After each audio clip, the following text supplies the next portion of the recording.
Want to be smarter? Want to be fitter? Want to be wealthier? Want to be better? This is Infinite Transcendence, where life mastery meets humor and sarcasm with a blunt approach. This is the place where we talk about mastering your life without the usual feel-good aspect. This is the podcast designed for people who want useful tips and information while being entertained. So sit back and enjoy the program. Hello again, Transcendence. This is the final part of the hatred series. In this particular part, I want to talk about how to use the hatred of others to push yourself to extreme success. Now, this one may seem extremely weird. How do you use the hatred of somebody else to succeed? Well, you use the hatred of others to succeed by finding something in the marketplace that people hate. Maybe you even hate it. You use the hatred of others to satisfy their demands in the marketplace to push yourself to success. That's how you do it. So, for instance, people hate it. People hate a lot of things. Who knows? A lot of inventions were probably there to make people's lives easier. Cell phones. People can talk on the phone. Maybe people hate that they had to go home to talk on the phone. Maybe people hate that people hated having to use a horse and buggy. Maybe people hated having to go to get the Iceman to get their food cooled. Now you have a refrigerator. There's lots of things that people have done to solve the desires of others. Use hatred of others and dislike and resentment of others and find that and channel that into the marketplace, because that is a hot spot that you can use and make yourself succeed.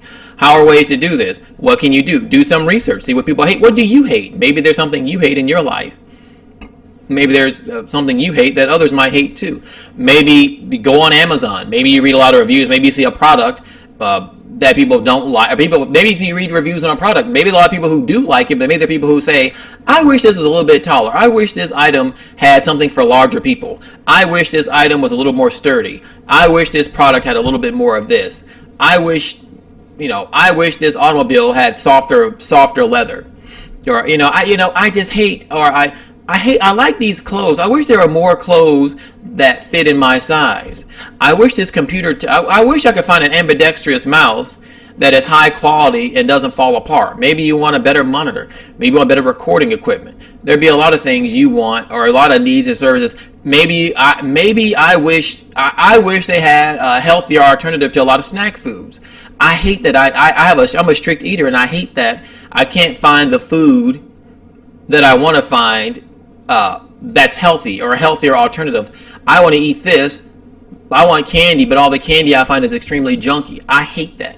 How can I fix that? Use hatred in that way to motivate you to hatred of others to motivate you to succeed by solving those needs in the marketplace, because there's always needs and desires in the marketplace that need to be solved. So what you do, you find the need and desire. Now, what you need to do, you need to draft up an idea, come up with a brainstorm. What can I do to get this idea in my head into the marketplace where people can benefit from it and it can make me wealthy?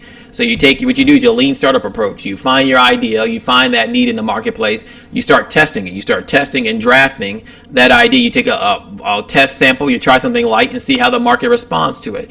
And you see what the market says, you adjust, you see what complaints come up across it, you see what goes wrong, you adjust it, you test it, you constantly revise it until you get your craft honed, and you keep putting it out in the marketplace until you succeed.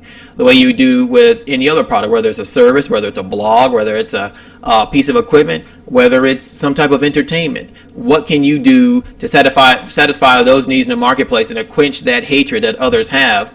How do you give yourself a boost by satisfying the hatred of others and getting the product and service you want out in the marketplace to make yourself extremely rich? That's what you want to do. Or perhaps you have an item or a product or a service.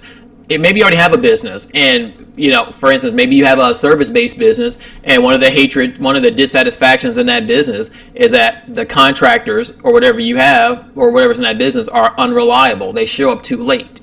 They don't show up on time. I know in my business, a lot of times I have to deal with people who, even when I hire contractors who are just unreliable. You call them, they'll say, this is a common scenario. You wanted something done, you call them and say, can you do this job? Oh, I can do it. I'll be available. Can you do it on Friday? Sure. So you call them on Thursday and say, hey, will you be able to make it tomorrow? And they say, oh, well, I can't make it. Let's reschedule in a week. And it's like, it's one thing if they're a little bit late and they let you know they can push the day behind because of bad weather or something like that, depending on the business you're in. But an entire week on the last minute, it not only frustrates me, it makes me look bad in front of the customer because I promised the customer something. Or, a lot of customers hire people for jobs that people just don't show up, or they show and do half the job and leave. So if that unreliability is something that people dislike and hate, you use that unreliability to push yourself ahead? How can you differentiate yourself from the competition? Our business is reliable. Our business has good service. Our business will show up on time. Our business will call you in advance if we can't make it on time. Our business will, if you don't like the service, we'll do it over again. We'll give you your money back, depending on the kind of business you have. Maybe a refund isn't a good idea in a service model because you have labor that can't be refunded. You can't refund time and labor. So you find a way to take care of the niche that needs to be out there. For instance, video games. A lot of people say modern video games are dumbed down. Maybe feel a lot of movies are dumbed down. Maybe you can be that person that makes that movie or that video game, or maybe you make that music. A lot of people complain about modern music. I mean, I don't listen to a lot of modern music, but if maybe you can be that person that makes that theme song, that music that appeals to the majority or appeals to at least a strong niche, and make yourself successful that way. There are tons of ways to find a power of hatred to push yourself up to the top and make yourself the best you can possibly be. The trick is just going out there and looking for it and channeling it in. Hatred is a very powerful tool. It's not a bad thing. Don't be afraid of it. Don't run from it. Don't let people shame you about it. Take anything you can to get what you want. Be a pragmatist. If it's there and you can use it, do it. Find that hatred. Solve that hatred. Take that hatred and turn it into satisfaction in your life and in others. And let me know what you think about this overall series. Did you feel it hit you in a certain way that was useful, or something that you want to use or recommend to others? Definitely let me know. Always comment, and of course like and subscribe, and transcend infinitely, guys, and take care, fellow transcendents. Want more? Be sure to like, subscribe, and comment the video, and subscribe to the podcast. Want even more? Check out the written article version and subscribe to the Infinite Transcendence website at infinitetranscendence.com for new and interesting quality content. Join now and receive a special gift. Also like our Facebook at Infinite Transcendence, and follow us on Twitter at Transcendent Updates. Keep watching and listening. See you next time, and transcend infinitely.